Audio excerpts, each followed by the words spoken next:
आज 6 फरवरी 2025 को मुख्यमंत्री देवेंद्र फडणवीस के हाथों पिंपरी चिंचवड़ महानगर पालिका क्षेत्र में विभिन्न विकास परियोजनाओं का उद्घाटन, लोकार्पण और भूमि पूजन किया गया।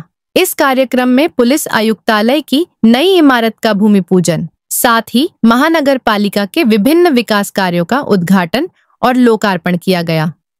भूमि पूजन की गई परियोजनाओं में पिंपरी स्थित केंद्रीय अग्निशमन केंद्र और अग्निशमन प्रशिक्षण भवन, आकुर्डी प्राधिकरण क्षेत्र में डॉक्टर हेडगेवार भवन के पास नया अग्निशमन केंद्र, विभिन्न सड़कों का कंक्रीटीकरण और पवना नदी पर मामुर्डी से सांगवड़े के बीच का पुल शामिल है। लोकार्पित परियोजनाओं में चिंचवड़ स्थित तालेरा अस्पताल की नई इमारत, शहर के विभिन्न स्थानों पर अपशिष्ट से निर्मित कलाकृतियां, महानगर पालिका की विभिन्न प्रशासनिक इमारतों में लगाए गए सौर ऊर्जा प्रोजेक्ट, साथ ही city hub for data communication उपक्रम शामिल हैं। इस कार्यक्रम में केंद्रीय सहकारिता एवं नागरिक उड्डयन राज्य मंत्री मुरलीधर मोहोल, राज्य के उप मुख्यमंत्री एवं नगर विकास मंत्री एकनाथ शिंदे, उप मुख्यमंत्री एवं पुणे के पालक मंत्री अजित पवार सहित कई गणमान्य व्यक्ति उपस्थित थे। हिंदवी स्वराज्याचे सरसंस्थापक छत्रपती शिवरायांना मानाचा मुजरा करतो। भारतीय राज्यघटनेचे शिल्पकार भारतरत्न डॉक्टर बाबासाहेब आंबेडकर यांना मानवंदना अर्पित करतो। आजच्या या अतिशय चांगल्या कार्यक्रमामध्ये मंचावर उपस्थित असलेले राज्याचे उपमुख्यमंत्री अजितदादा पवार, जलसंपदा मंत्री राधाकृष्ण विखे पाटील, गृहराज्यमंत्री योगेश कदम, आमदार महेशदादा लांडगे, अण्णा बनसोडे, शंकर जगताप, अमित गोरखे, बापूसाहेब पठारे, बाबाजी काळे, विजयराव शिवतरे, शरदजी सोनवणे, दिलीप मोहिते पाटील, अमर साबळे, चंद्रकांत पलकुंडवार, शेखर सिंग, विनय चौबे, सुनील फुलारी, पंकज देशमुख, जितेंद्र डुडी, योगेश मसे, दीपा मुधोळ मुंडे, अतुल चव्हाण, शशिकांत सावरकर, त्याचप्रमाणे वसंत परदेशी, सर्वच मंचावरील मान्यवर आणि या ठिकाणी उपस्थित सर्व भगिनी आणि बंधूंनो, आज अतिशय आनंदाची गोष्ट आहे की पिंपरी चिंचवड आयुक्तालयाच्या नवीन इमारतीचं भूमिपूजन आपण या ठिकाणी केलंय। खरं म्हणजे 2018 साली आपण पिंपरी चिंचवडचं नवीन आयुक्तालय तयार केलं, कारण मुंबई नंतर पुणे हे आपलं सगळ्यात मोठं आयुक्तालय होतं। पुण्याचा व्याप आणि विस्तार अत्यंत मोठा होता आणि त्यासोबत पुणे ग्रामीणमध्ये देखील मोठ्या प्रमाणात नागरी वस्ती तयार झाली होती आणि म्हणून याच्या विभाजनाची आवश्यकता होती। मोठ्या प्रमाणात औद्योगिकरण वाढत असल्यामुळे औद्योगिक क्लस्टर्स तयार झाले होते। तिथली गुन्हेगारी रोखण्याकरता त्या ठिकाणी विशेष व्यवस्था करण्याची आवश्यकता होती आणि म्हणून त्यावेळी आपण निर्णय घेतला आणि या पिंपरी चिंचवडला एक नवीन पोलीस आयुक्तालय आपण दिलं। आणि आज मला अतिशय आनंद आहे की या 2025 साली हे नवीन आयुक्तालय आता आपल्या स्वतःच्या इमारतीमध्ये जाणार आहे। खरं म्हणजे जमिनीकरता अनेक अडचणी त्याच्यामध्ये आल्या, पण मागच्या काळामध्ये ती जमीन खरं तर आयुक्त आमच्या पाठीशी लागले होते की विधानसभेच्या निवडणुकीच्या आधी याचं भूमिपूजन करा, पण मी त्यांना हे सांगितलं की जोपर्यंत सगळ्या परवानग्या होऊन आणि टेंडर निघत नाही तोपर्यंत मी कधीही भूमिपूजन करत नाही। त्यामुळे ते झालं की आम्ही भूमिपूजन करू आणि म्हणून ते सगळं झाल्यानंतर आज या ठिकाणी हे भूमिपूजन होत आहे। मगाशी माझी क्लिप आपण बघितली, ज्यावेळेस पुणे आयुक्तालयाच्या भूमिपूजनाला मी गेलो होतो त्यावेळेसच मी सांगितलं की आपली सरकारी इमारती ज्या आहेत या सरकारी इमारती चांगल्या झाल्या पाहिजेत असा आपला सातत्याने आग्रह आहे। आणि म्हणून पहिल्यांदा आपण नागपूरचं पोलीस आयुक्तालय हे अतिशय चांगलं त्या ठिकाणी तयार केलं। पुण्याचं आयुक्तालय हे त्याच्यापेक्षा चांगलं तयार झालं आणि आता देशातलं सगळ्यात आधुनिक पोलीस आयुक्तालय हे चौबेजी तुम्ही नशीबवान आहात की तुम्हाला ते मिळतं आहे. आणि निश्चितपणे ज्याचा उल्लेख अजितदादांनी केला, दादांना एक एस्थेटिक सेन्स आहे. एखादी इमारत कशी असली पाहिजे, ती कशी दिसली पाहिजे याबद्दल त्यांचा विशेष आग्रह असतो. त्यामुळे त्या एस्थेटिक सेन्सचा विशेष लाभ या इमारतीच्या डिझाईन मध्ये झाला आणि म्हणूनच अतिशय सुंदर अशा प्रकारची इमारत या ठिकाणी होते. तशीच सुंदर इमारत ही पोलीस अधीक्षक कार्यालयाची देखील होते. खरं म्हणजे या इमारती बघितल्यानंतर या सरकारी इमारती आहेत असं वाटत नाही. आमच्या पोलीस गृहनिर्माणने खरं म्हणजे ज्या इमारती बांधल्या आहेत, वेगवेगळ्या आयुक्तालयाच्या, वेगवेगळ्या पोलीस अधीक्षक कार्यालयांच्या किंवा आता पोलिसांची निवासस्थानं देखील जी बांधलेली आहेत ती अतिशय चांगली, एखाद्या खासगी बिल्डरला देखील मागे टाकू शकतील अशा प्रकारची कार्यालय ही आपण मोठ्या प्रमाणात या ठिकाणी बांधली आहेत. आज या निमित्ताने CSR मधनं देखील आपण म्हाळुंगे माणचं पोलीस स्टेशन त्या ठिकाणी तयार केलेलं आहे. ही खरोखर अतिशय समाधानाची आणि आनंदाची गोष्ट आहे.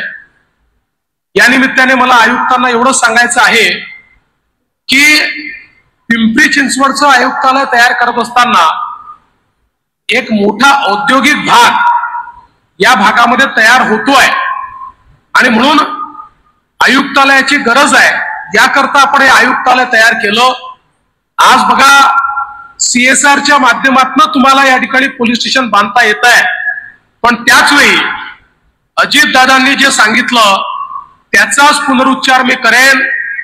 विशेषतः या पुण्याच्या भागामध्ये, म्हणजे हे तुम्ही पण लक्षात घेतलं पाहिजे आणि हे SP-नी लक्षात घेतलं पाहिजे.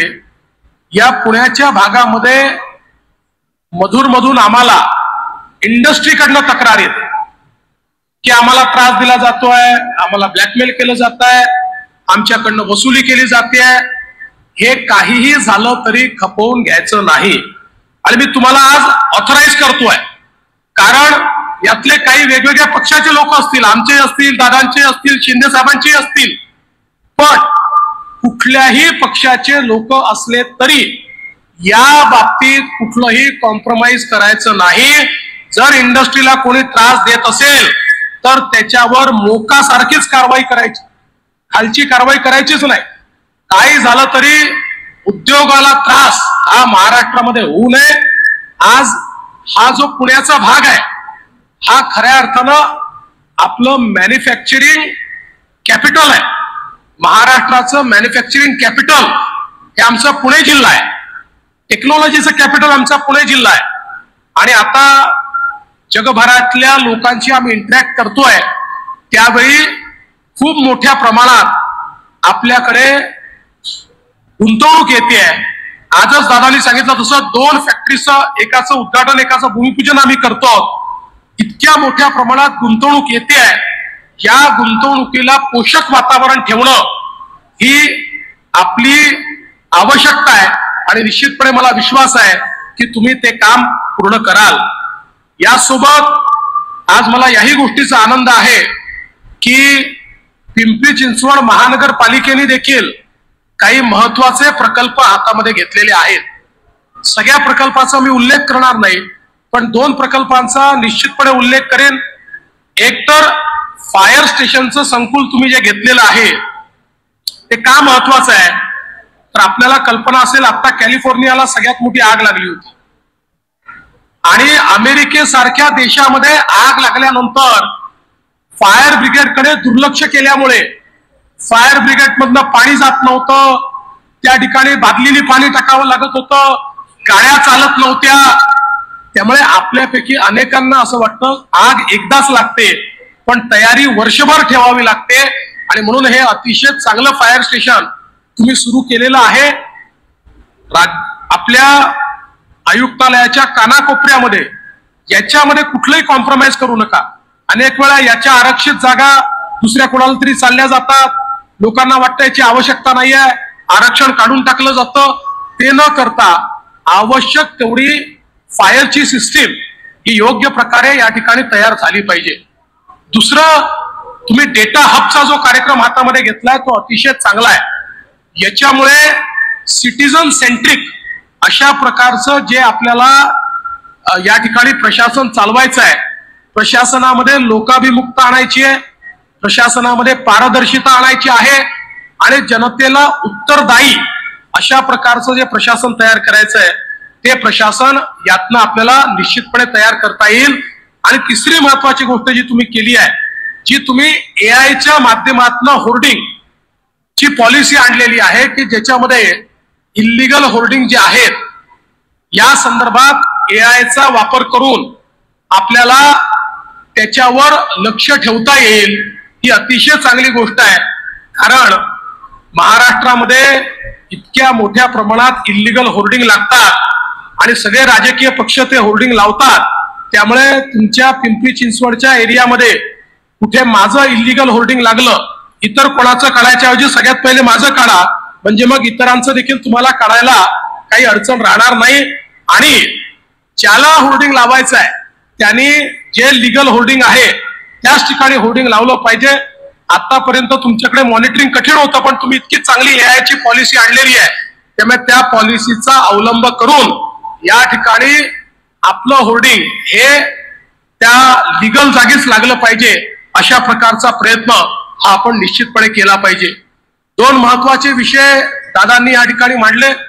एक तर जी काही जागा गृह विभागाकडे आलेली आहे, तर मी सीपींना विचारलं, त्यांना 20 हेक्टरच्या वर 50 एकराच्या वर जागेची आवश्यकता नाहीये, त्यामुळे त्या संदर्भातली एक बैठक महापालिकेला बोलवून आपण घेऊ आणि त्या उरलेल्या जागेचा जो काही विनियोग करायचा आहे तो निश्चितपणे चांगल्या प्रकारे पिंपरी चिंचवडच्या लोकांकरता ज्या काही आवश्यक गोष्टी त्या ठिकाणी तयार करायच्या आहेत, आधुनिक शहर तयार करण्याकरता ज्या काही गोष्टी तयार करायच्या आहेत त्या ठिकाणी आपण निश्चितपणे तयार करू. दुसरा महत्वाचा विषय हा पुरंदर एअरपोर्टचा आहे. खरं म्हणजे ज्या दिवशी बापू तुम्ही निवडून आलात त्याच दिवशी मी सांगितलं की आता पुरंदर एअरपोर्ट होणार, आता ते काही थांबत नाही. आणि मी सांगतो पुरंदर एअरपोर्ट हे पुण्याच्या विकासाला 4 पटीनं पुढे नेणार आहे. आज पुण्याच्या विकासातला सगळ्यात मोठा बॉटलनेक काही असेल तर आमचं विमानतळ आहे. ते जरी नवीन टर्मिनल झालं, जरी आम्ही ते विकसित केलं, तरीही पुणे ही एअरफोर्सची महत्वाची सदन कमांड आहे. या ठिकाणी देशाच्या सुरक्षिततेकरता एअरफोर्सची ऍक्टिव्हिटी ही 365 दिवस चालवावीच लागते आणि त्याकरता एअर स्पेस बंद करून, धावपट्टी बंद करून मोठा काळ आपल्याला एअरफोर्सला हे एअरपोर्ट द्यावंच लागतं. त्यामुळे जोपर्यंत नवीन एअरपोर्ट आपण बांधणार नाही तोपर्यंत आंतरराष्ट्रीय शहर म्हणून जी पुण्याची खाती आहे ती आपल्याला मिळू शकत नाही. आणि म्हणून हे पुरंदरचं जे एअरपोर्ट आहे, आता त्या संदर्भातला प्रस्ताव लँड ऍक्विजिशनचा हा राज्य सरकारकडे आलेला आहे. मी परवाच त्याची बैठक घेतली. राज्य सरकारकडनं आम्ही त्याला तात्काळ मान्यता देऊ, त्याचे जे काही रेट्स आहेत रेट्स आपण ठरवू.